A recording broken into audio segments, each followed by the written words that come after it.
Hello everyone, it's Cheryl Akle. We've got a very, very special guest today. We have streaming live from Adelaide, we have the lovely Tricia Stringer. Welcome, Tricia.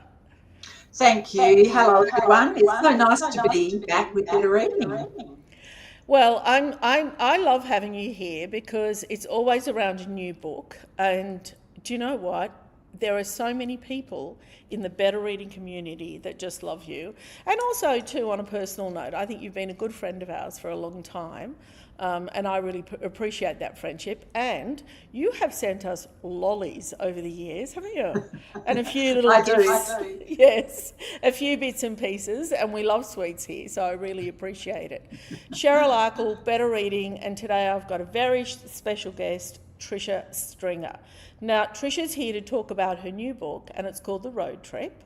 And we're going to talk about that shortly. But before we get started, I'm going to introduce her. But also, if you have a question for Tricia, please type it into comments, and we will aim to address it. Okay, so Tricia's career, I'm reading this, Tricia, just so you know. Tricia is with us today, as I said, and her career has spanned across rural romance, historical fiction, contemporary novels. She has captivated readers with titles like Table for Eight, Back on Track, and The Family Inheritance. Her stories are rich with heart and grounded in place. They explore the beauty and complexity of relationships, community, and identity. And I've got to say, Tricia, I think I'm reading off script now, but I think that the beauty and the relationship that readers have with you is about relationships, about whether it be families, whether it be friendship, about human interaction. And I think that that's what you're really good at writing. Thank you. That's what I love. Yeah, well, you do that really well. It's a fascinating thing, isn't it? Yeah, so she's here today to talk about her latest book. As I said, it's called The Road Trip, and it consists of 2 caravans, 4 adults, and a journey through Australia's heart. The trip of a lifetime, right? Maybe not, maybe you're wrong. It's why it is a wise take on the joys of travel with those you... is it wise to take on the joys of those you travel? Are you going to get on with them? Are you not going to get on with them? Are you going to fall in love with them? Are you going to be besties or not? I mean, I think, when we talk about caravan, it's a very confined space. Do you know, off script again, Tricia, but I think the best way to know someone very often, particularly if you're looking for a relationship or a romantic partner, is to travel with them. And if you can pull that off, there might be some longevity, right? Yes. Do you agree with that? Yes, indeed. It either makes you or breaks you. That's exactly where I'm going. Do you agree? I think it's that. Anyway, so here we go. Tricia's work has earned her major accolades, including the Romance Writers of Australia's Romantic Book of the Year. Her upcoming release, The Road Trip, is set to hit shelves right now. I think it's out right now. There it is, The Road Trip. When she's not writing, Tricia enjoys life on South Australia's stunning Copper Coast, travelling through the country, soaking up the stories that inspire her next novel. Okay, I want to say welcome to everybody. Thank you for joining us. Cheryl Akle, Better Reading. Tricia Stringer is here live. We're going to be chatting about her new book, The Road Trip. We're also going to be travelling about writing and what inspires her. If you have any questions, just feed them through to comments. But you know how we have that fabulous program preview where we send out books to be reviewed by our readers? We sent The Road Trip out, and I've got a couple that I would just want to read through for you. From the start of this book, right through to the end, I was hooked. This book was very entertaining. It made me laugh out loud and was highly descriptive. I felt as though I was travelling along on their journey with them, experiencing all they went through. I mean, that's what you do really, really well.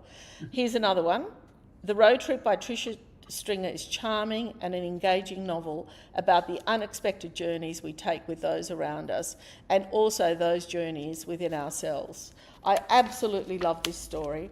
Tricia has an incredible gift for pulling you into the world of her characters, making you feel every emotion and every step of their journey as if you were right there beside them. It honestly made me just want to jump into a van and hit the road for an adventure of my own. Isn't that lovely? That's lovely. Thank you. Yeah, very nice. Do you interact a lot with readers, Tricia? I do. Yeah. I suppose I have Facebook and Insta, which, Yes. are great communicating. I have a newsletter. I answer people's emails, all of those things. So this is book number 18, right? And were those tools available to you when you published your first book? No, No. I'm not counting my self-published book, but I did self-publish back in 2004. And there weren't even really ebooks weren't available then. So that's how much the technology has changed in that time. All right. Now tell us a little bit about the road trip and the inspiration. How was it that you came to write this story and why this story? Well, I went on my own road trip. Yes. But obviously the first time we travelled in a caravan, so many things happened, either to us or to other people. So there were always those ideas. But the seed of this idea came from hearing about a woman whose partner came home with a caravan, unbeknown to her. And I just thought, wow, that is make you or break you, really, isn't it? But like we were saying before, if you're not a caravaner and you're not interested in caravanning and your partner is, what might happen there? So that brought me the character of Sharon. And then the character of Kathleen came from hearing about a woman who lived in a neighbourhood who rarely spoke to her neighbours and was quite an introvert. And I wondered how someone came to be in that position. So I pondered that, as writers do, a lot of pondering, and I came up with the character of Kathleen. So Sharon and her husband Barry are setting off. She thinks it's her 60th birthday approaching and her 35th wedding anniversary. So she has imagined an overseas trip, or at least a tropical island, and instead she gets a caravan trip. And Kathleen has been talked into going along with her brother, who's a widow. So he's asked her if she'll travel with him. So, four quite different people, two caravans, and yes, they're heading up the centre of Australia from Adelaide up to Katherine, across to Kununurra and into Broome. So lots of isolated country and magnificent country. A great journey. Great journey. So do you know what I didn't know? There is such a dream. I mean, I've had the same dream about, caravanning, but it's not as simple as just having a well-equipped caravan and driving to the destinations and wherever you're going, because lots of technical things can happen as well. So you need to understand how the caravan operates. You need to some points, have to change your tyre or it needs to be serviced or whatever. And I think those conversations really need to be had before you actually set out on the trip, right? Yes, definitely. And that doesn't happen in this story. No one's got any idea, really. No, people don't. When you start thinking about your characters for writing, you pull some of them based on experience, but then there are fictional characters, of course, that you're drawing on, or people that you might not know.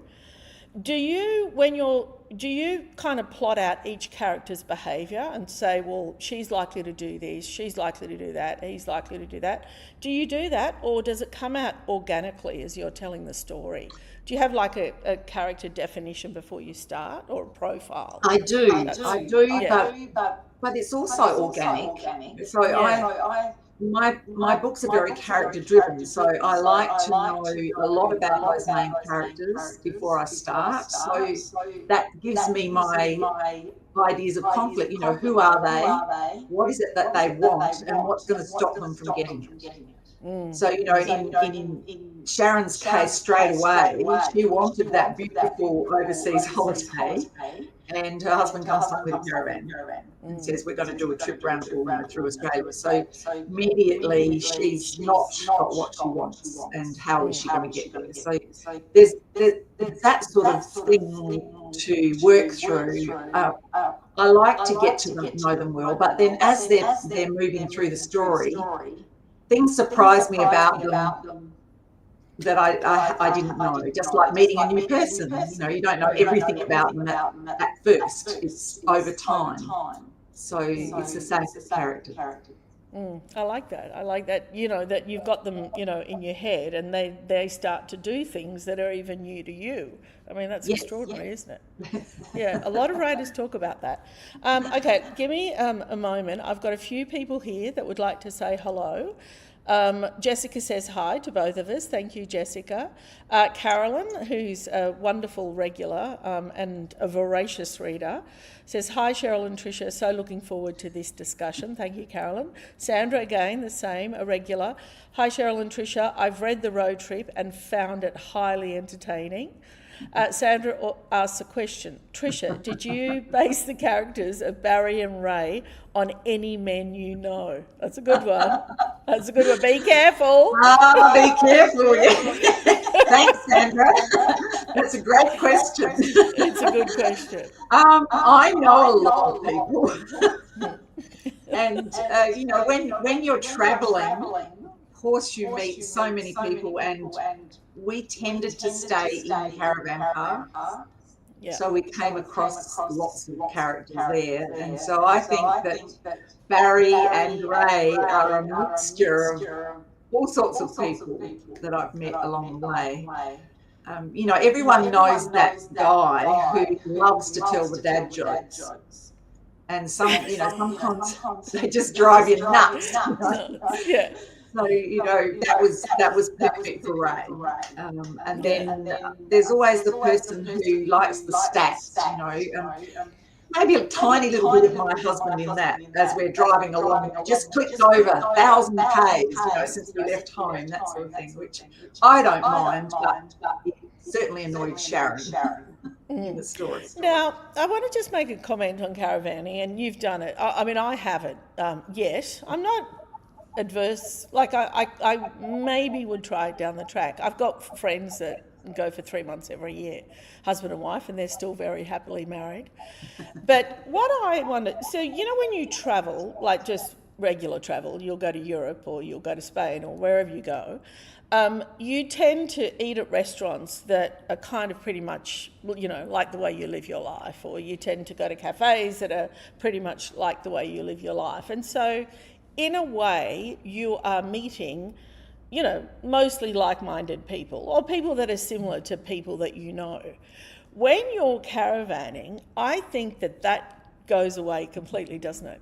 It really does, because I think people that caravan are from all walks of life.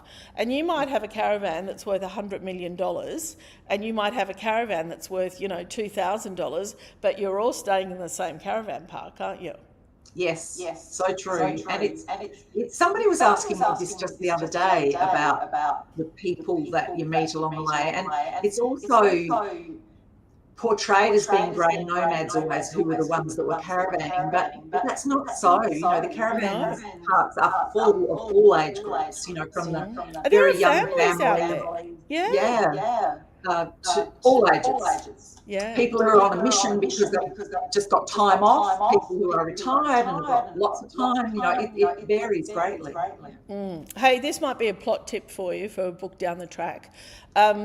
This woman that I know, my neighbour, she decided that before her child started high school, her and her daughter were going to take the trip of a lifetime. So she bought a caravan, one of those Winnebagos where the caravan's connected to the car, and decided to pull her daughter out of school. I think she was 9 or 10 at the time, and, you know, she's going to give her the experience of a lifetime before she starts high school.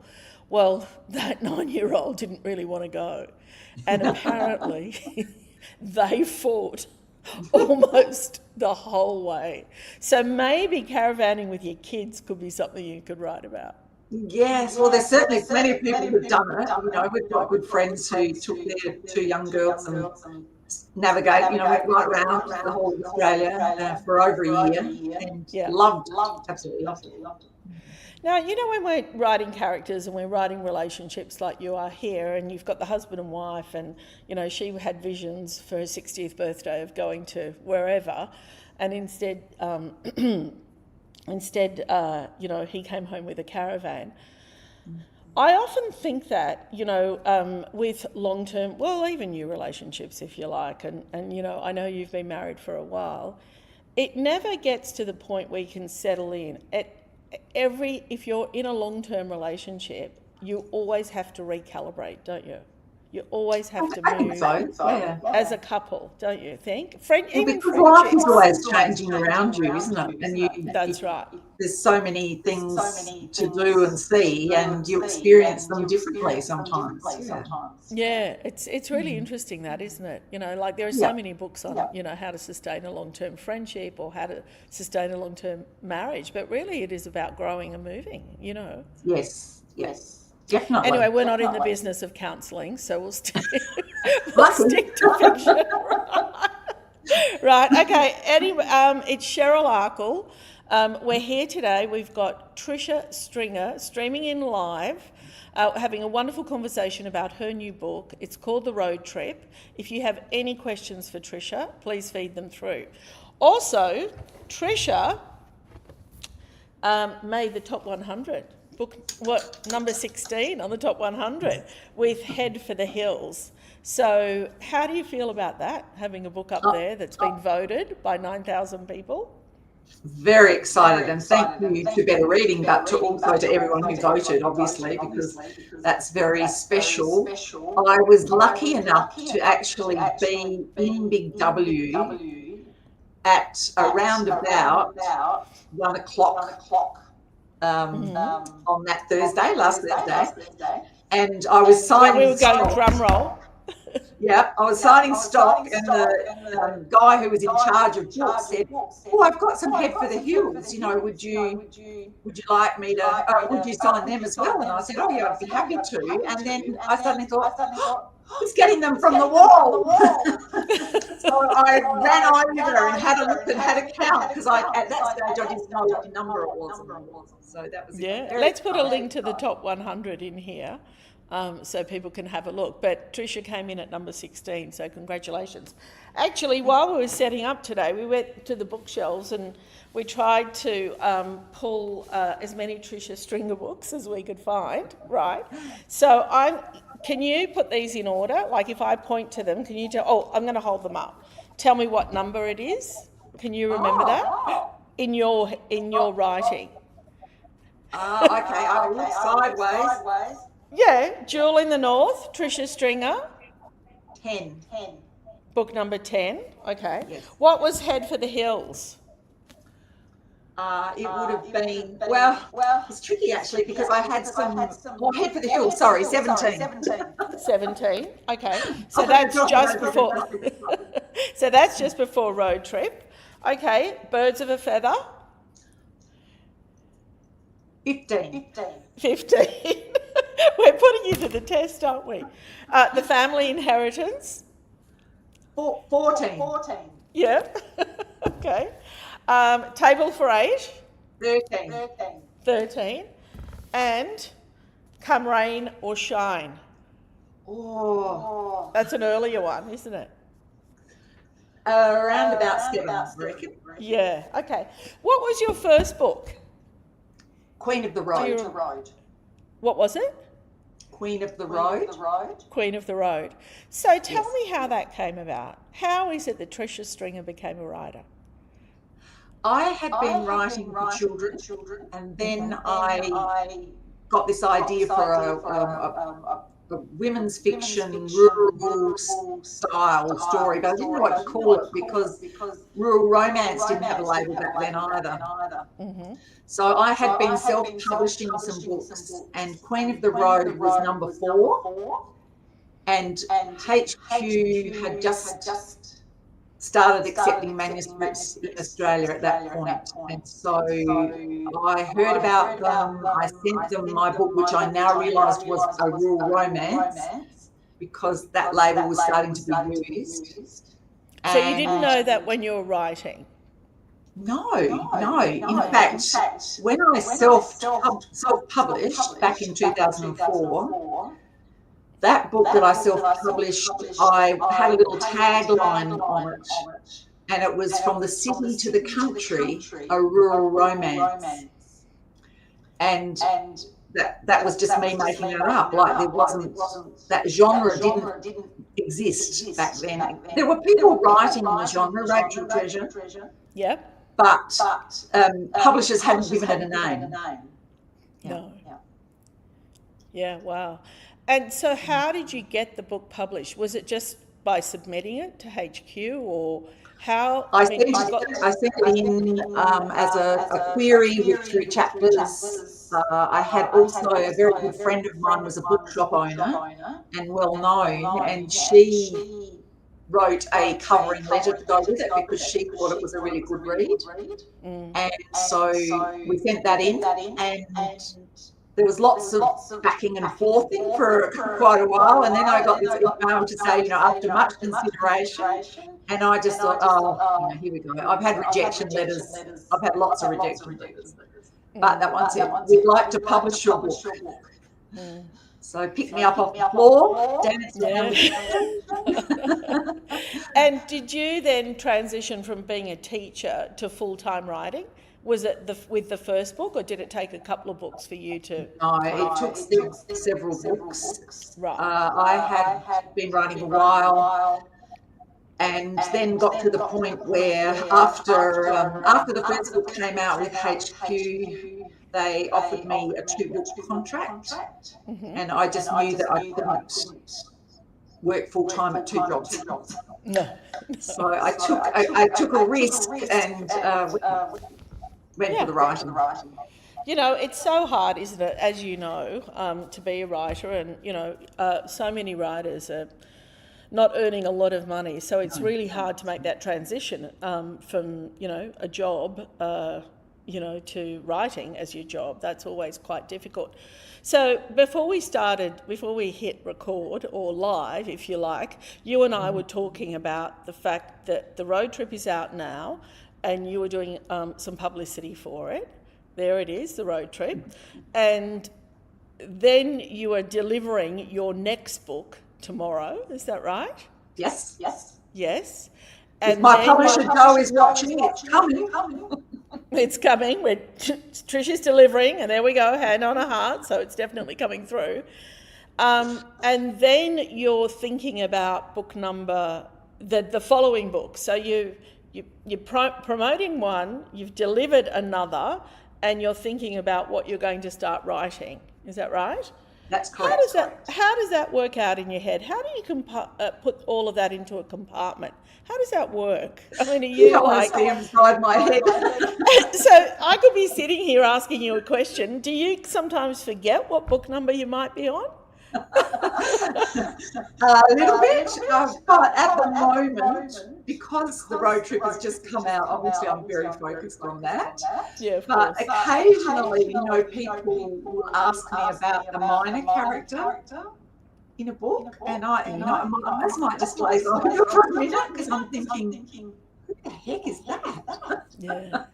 And then I remember, it comes back to me. But it's just juggling. I think because the road trip is so fresh, obviously the book I've just submitted is also very fresh, but I'm letting that go out of my head now because I'm focused back on the road trip. Mm-hmm.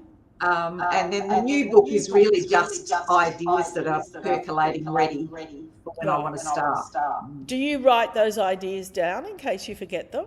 Yes, I do. I always write things down. I've got notes everywhere. I try and keep them in one place, but computer, notebooks, all sorts. Yeah. So let's talk about, in terms of process, the book that you're delivering tomorrow. Has anyone else read it? Do you have some first readers that you give trust?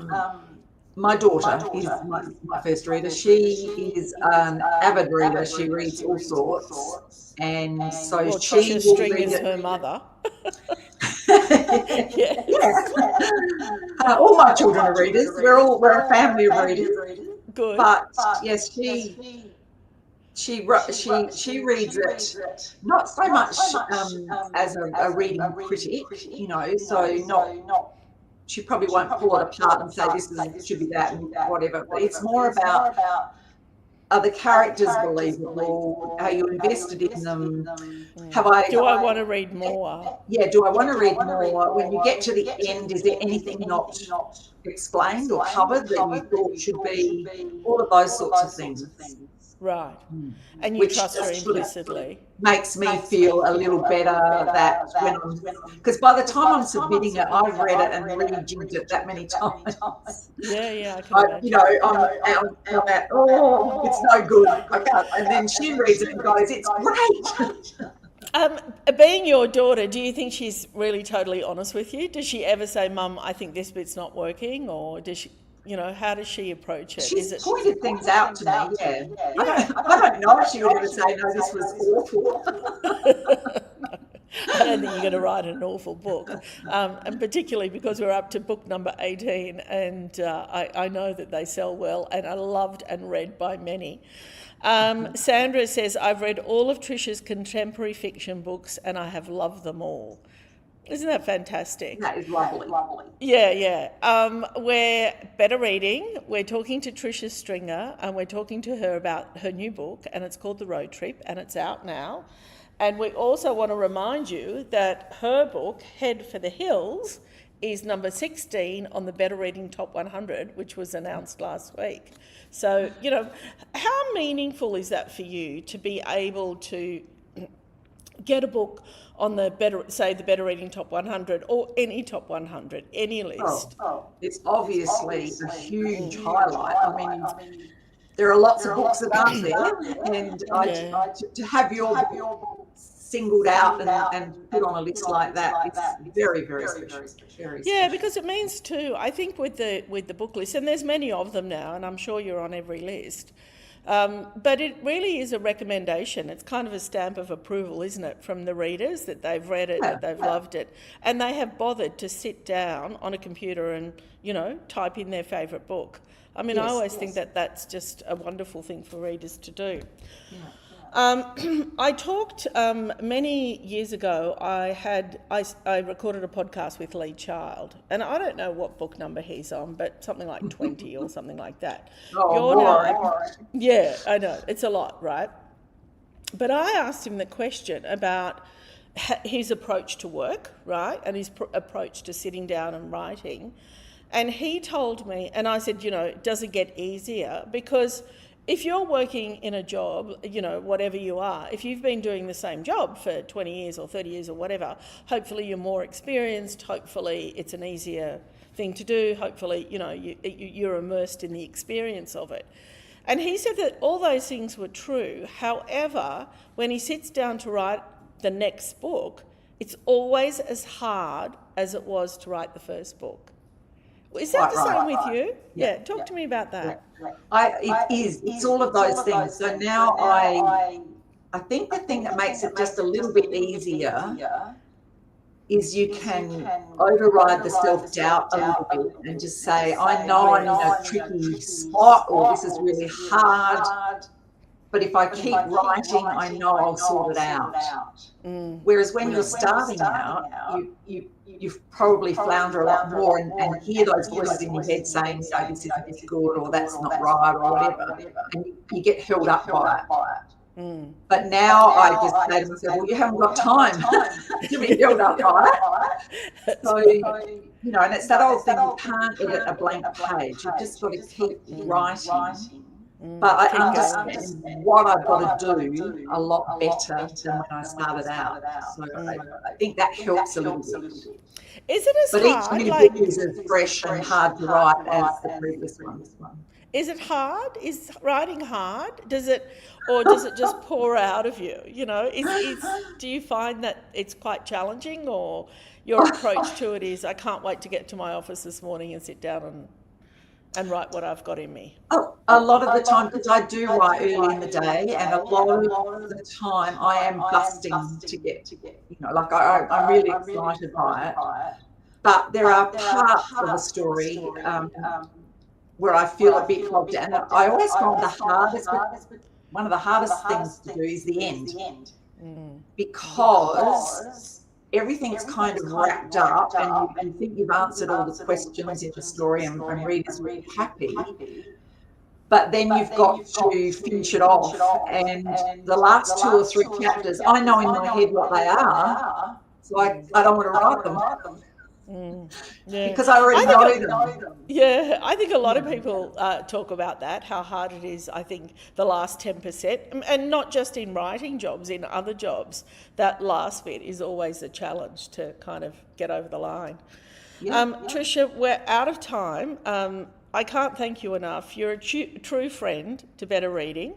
And Tricia's a true friend to all her readers out there. You are so well loved. You are character driven, and every single book, people just come, they adore. They adore Tricia Stringer books.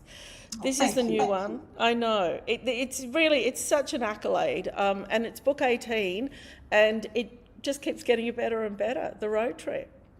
Oh, well, I thank you too, because Better Reading, giving authors the opportunity to share like this is just so wonderful. We're lucky to have you. And, that lovely Australian voice for writers too, which is important. Yeah, I mean, that's another conversation. We could have another conversation about Australian writers. And really, there is, they're in a state of, just emergence, and everybody's reading Australian, and, many years ago, there was no such thing as Australian crime, and now everyone's reading Australian crime. And, you started with rural romance, and now you're writing family stories and contemporary fiction. It's extraordinary. I love it. I love to see people read Australian. Me too. Me too. Okay, we've got to go. Carolyn said that was enjoyable. Thank you, Cheryl. Thank you, Tricia. Sandra says thank you. Thank you to everybody. Thank you to the readers at home. Honestly, if you weren't reading Tricia's books, she wouldn't be able to write. If you weren't here with us, we wouldn't exist. So thank you so much. All right, lovely. If you're in Sydney, don't forget, come and visit us. Will do. All right, take care. Bye-bye. Bye.